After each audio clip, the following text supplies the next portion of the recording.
As the coronavirus continues to spread throughout the world, governments battle to contain the outbreak. But the head of the World Health Organization says he fears some countries are not taking this seriously enough. This is not a drill. This is not the time to give up. This is not a time for excuses. In its battle to contain the spread, Iran follows Italy in closing all schools and universities for 2 weeks. Beyond China, South Korea has been worst hit, but the number of new cases there appears to be declining. We'll speak to the country's ambassador to the UK.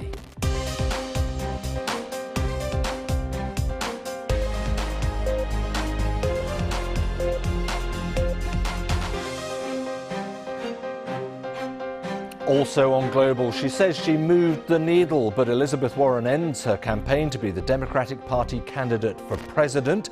As yet, she hasn't said if she'll endorse Bernie Sanders or Joe Biden, or maybe neither, in the race to take on Donald Trump.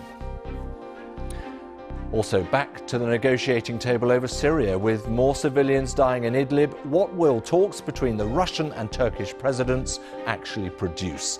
This is Global.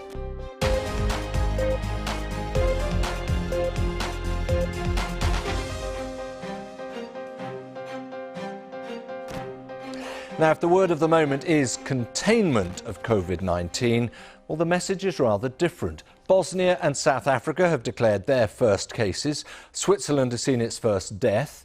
More than 6,000 cases now in South Korea, and more than 100 deaths in Italy and in Iran. The numbers continue to mount.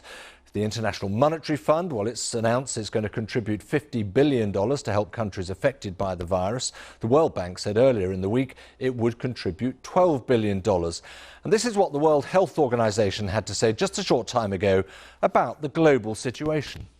We're concerned that some countries have either not taken this seriously enough or have decided there is nothing they can do. This is not a drill. This is not the time to give up. This is not a time for excuses. This is a time for pulling out all the stops. Some pretty strong words there from the Director General of the World Health Organization. Now, one of the worst affected countries, which is stepping up containment efforts, is Iran. It's announced that it's going to close its schools and universities until March the 20th. More than 100 people have died there from the virus, and there are now more than 3,500 confirmed cases. That's from the country's health ministry. For more on the decision to close those schools, I've been speaking to Shavash Ardalan from BBC Persian. We're shutting it down till the 21st of March, which just runs into the Iranian New Year. 2 weeks after that, the schools are closed anyway, so it's a month closure for all the schools and universities. TV, the state station, is running, educational programs for kids to make up for lost times, and they're running a huge campaign of washing down all public places, teaching people the basic hygiene, giving them the hygiene instructions. But what you have, if you get some reports from local MPs reporting back from their constituencies, you get a picture of a country that's sounds like it's descending into chaos. But then you have, Iran is a functioning state anyway, so it's doing what it can. And I guess what's happening here is they were just caught off guard. So whatever steps they take are, it's a little bit too late. A little bit too little and too late. WHO experts are there. They can talk about whether Iran needs to be in the containment stage and the delay stage and the mitigation stage. But what we have and what we know for a fact is that hospitals and morgues are overwhelmed.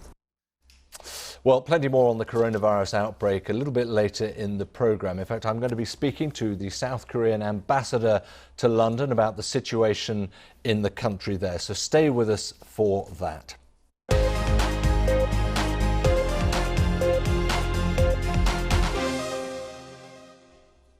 Now, the US Senator Elizabeth Warren is dropping out of the race for the Democratic Party presidential nomination. Ms. Warren, at one point, very much the front runner in the contest, in fact, rather bowed to the inevitable after she failed to win her own state of Massachusetts on Super Tuesday just this week. We can get some more on this from Gary O'Donoghue in Washington. I mean, it's been, let's be honest, Gary, quite a fall, hasn't it, over the course of the last 2 or 3 months. Can it be put down to any single particular point, do you think? No, I don't think so. I mean, she had a very strong start. She announced very early last year, and she put a lot of effort and a lot of ground game in the early states, and a lot of structures, a lot of volunteers. And it looked like it was paying off, because in the autumn, she had some really good polling. I mean, she was pretty much the favourite for a short period in the autumn. And I mean, I think, other people started getting going, and, that became the problem.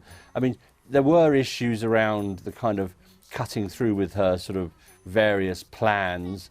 She had to back off her Medicare for All plan that she'd supported at first rate. That looked like a bit of a mess in terms of policy.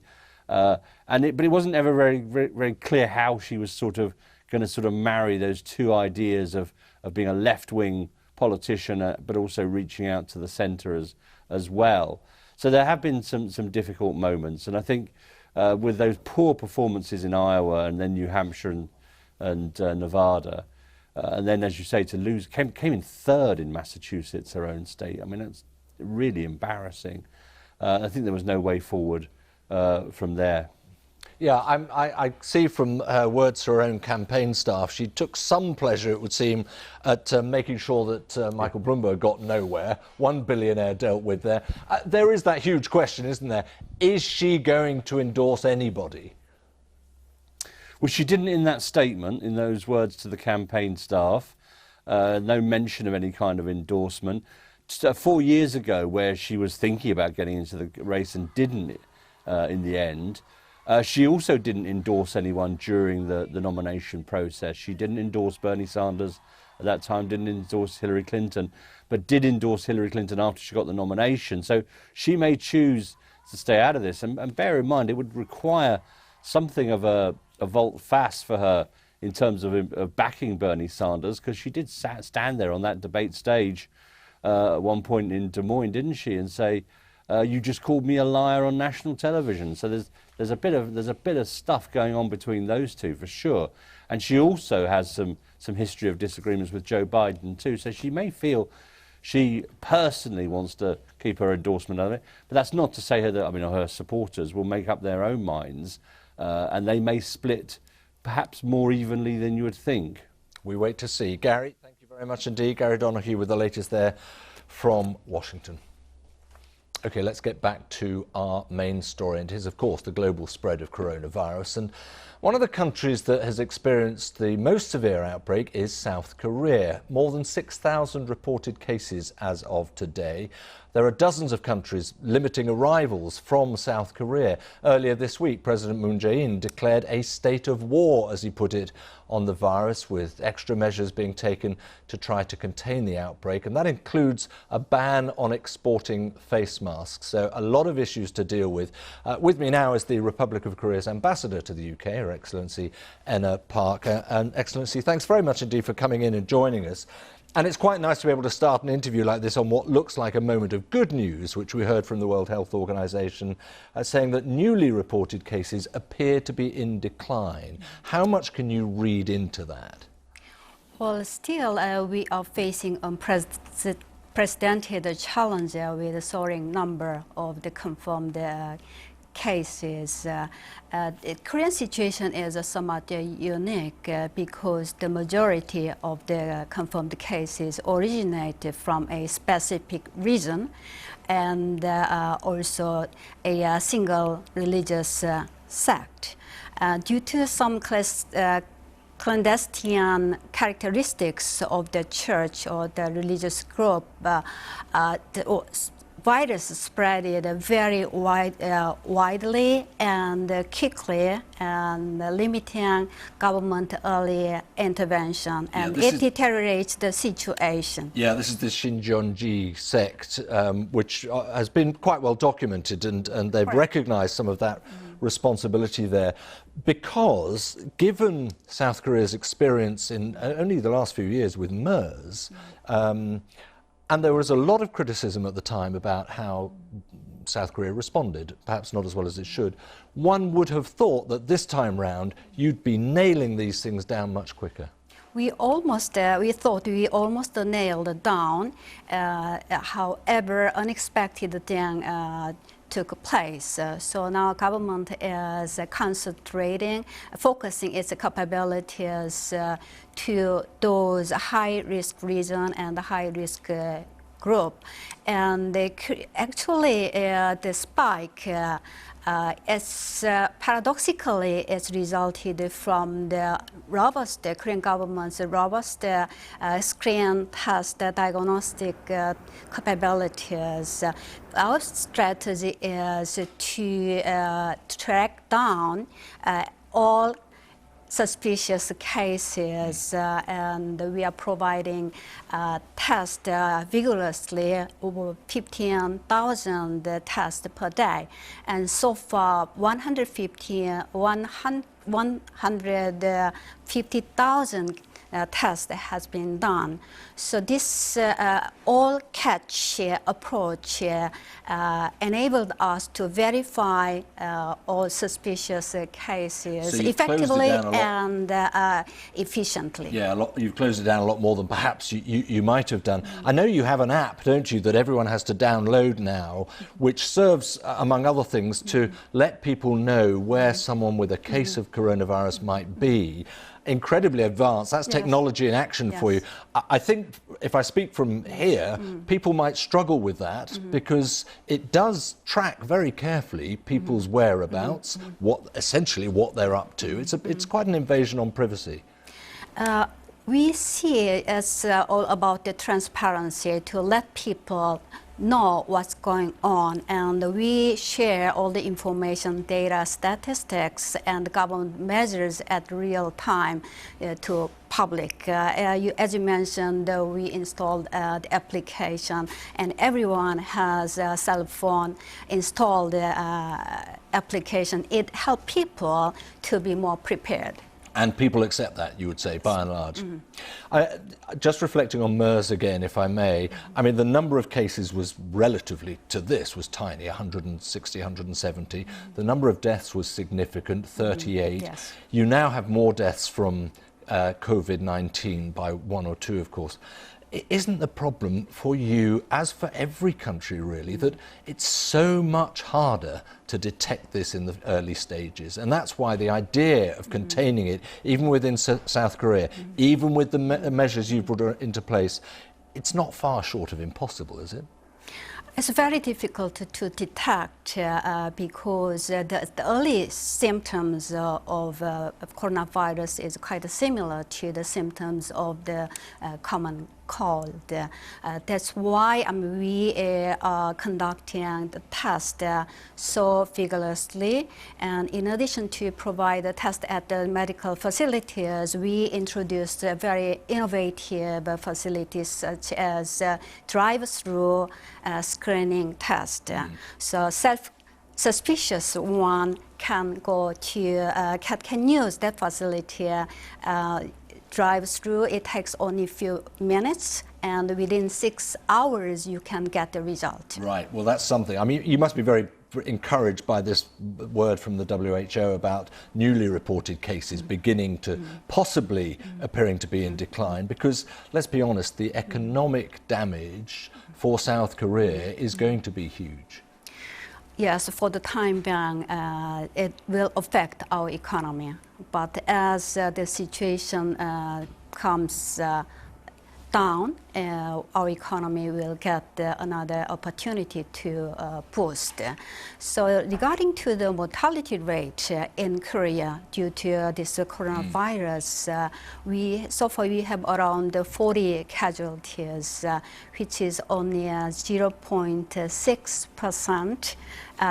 It's quite low compared to global average, which is 3.4%. It's thanks to the very high quality medical care of Korea. Korean medical infrastructure is very much solid. The global 2019 Global Health Index developed jointly by the Johns Hopkins and The Economist ranks Korea at the 9th among 195 countries. You've certainly learned a lot of lessons in the last few years post-MERS, haven't you? We're going to have to leave it there, but Ambassador Enna Park, thank you very much indeed for joining I'd us. like to just raise one issue, which is travel restriction. It seems not quite necessary because travel restrictions should be based on scientific evidence, not irrational overreaction. So you think you're being slightly unfairly restricted as a nation in terms of travel? Yes, solely based on the number of confirmed cases, if you restrict the travel, it's not quite scientifically evidence one. Korea paying attention to the overflow of virus outside of Korea. We take all necessary measures. We don't see any substantive risk come from Korean travelers. Good case of evidence clashing with emotion, I think, in that case. Ambassador, thank you very much indeed. Very much. Thank you for joining us here on Global. I just want to add, in Italy, in fact, in just the last moment or two, officials have said that the death toll there from the virus has risen to 148 from 107 on Wednesday. Let's just pick up on what the ambassador was saying there. 41, I think, deaths in South Korea, where they've had more than 6,000 positive cases. In Italy, it's around 3,000 people who've tested positive for COVID-19, but considerably more fatalities at this stage. Italy's got the largest number of cases in Europe, that is clear. The country has closed its schools and its universities for a couple of weeks. Our correspondent Bethany Bell has more.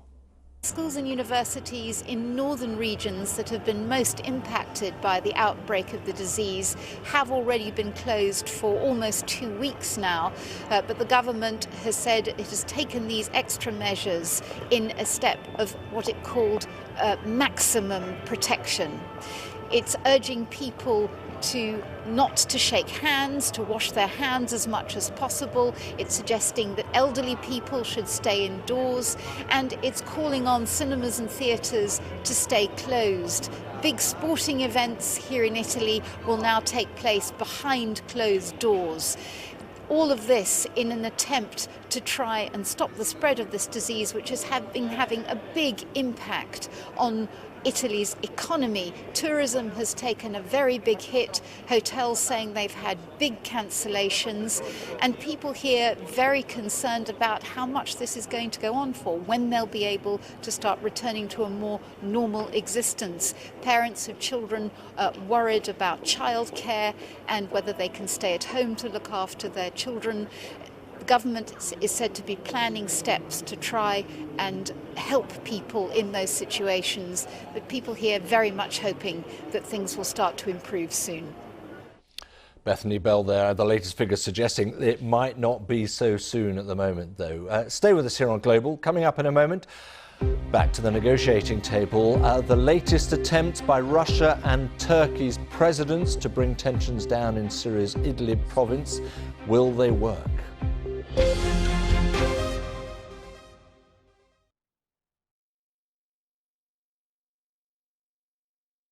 Follow the food, in association with Corteva Agri-Science. It doesn't matter how many chickpeas you grow. If they don't taste good, no one's going to eat them. So we have, how many? 7 of them here? What's the difference between these? There are basically 3 types of chickpea that are the progeny of crossing wild by cultivated. Got it. So these are the ones you have worked with. Yes, You put exactly. them together. So let's taste them. if I'm looking for the one that is the most nutritious. So this one right here has the highest protein content. Okay. About twice as much as the highest that's known in cultivated. It's great. Tastes like hummus. Yes. Right? Yeah. There's not just one outcome you're looking for, though. No. We have to have many solutions to tolerate different environments, meet different local consumer preferences, and in each case, there'll be different outcomes, different solutions. Follow the food. In association with Corteva Agriscience.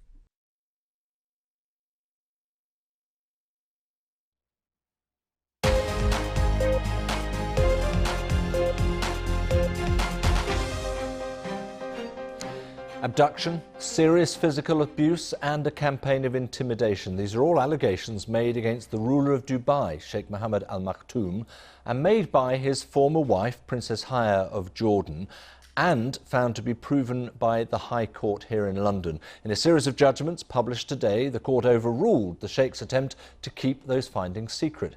The princess fled to Britain last year with her children, saying that she was in fear of her life. Frank Gardner reports. Happier days for Dubai's divorcing couple. She is Princess Haya of Jordan. He is Sheikh Mohammed Al Maktoum, ruler of Dubai. Now dark details are emerging about what's alleged to have been going on behind palace walls. Here at the Royal Courts of Justice, Princess Haya, seen here in white, is alleging intimidation by the Sheikh after discovering the alleged fate of two of his daughters. She says he told her, "You will never be safe in England." This court case is lifting the lid on what's alleged to have been going on in one of the more secretive ruling families of the Middle East. Allegations that include the forced return of two princesses, one of whom was allegedly seized right here in Britain. Dubai matters. It's a global destination and, as part of the United Arab Emirates, a close Western ally. RAF warplanes use its airbase. David Cameron visited as Prime Minister, and Sheikh Mohammed is a huge figure in the horse racing world. The Queen paid a royal visit to the UAE in 2010. But then there's this. I'm making this video because it could be the last video I make. Sheikha Latifa, one of Sheikh Mohammed's daughters, fled Dubai and her family by boat 2 years ago. She was recaptured off the Indian coast by armed commandos. An official statement said she was now safe with her family, but she's hardly been seen since. Princess Haya, a former Olympic equestrian, is said to have since discovered disturbing details about what happened to her and another princess after both failed in their bid to leave Dubai's ruling family. Princess Haya's accusations include that they were both subject to the continuing deprivation of liberty in Dubai and serious physical abuse amounting to torture or inhuman and degrading treatment, and also that their father is using his connections in the press to generate hostile stories aimed at destabilizing and harming Princess Haya. These details have been emerging in court after Princess Haya fled to Britain last year, telling friends she was in fear of her life. Frank Gardner, BBC News in central London. Now, appeals judges at the International Criminal Court have ruled that its chief prosecutor can proceed with an investigation to alleged war crimes in Afghanistan by US and other military personnel. The verdict overturns last year's ruling by a lower chamber of the court. The latest decision means an investigation can be opened into alleged abuses by the Afghan forces, the Taliban, and at secret detention sites operated by the CIA in Afghanistan. Afghanistan is a member of the International Criminal Court, worth reminding that the United States is not and strongly opposes any investigation.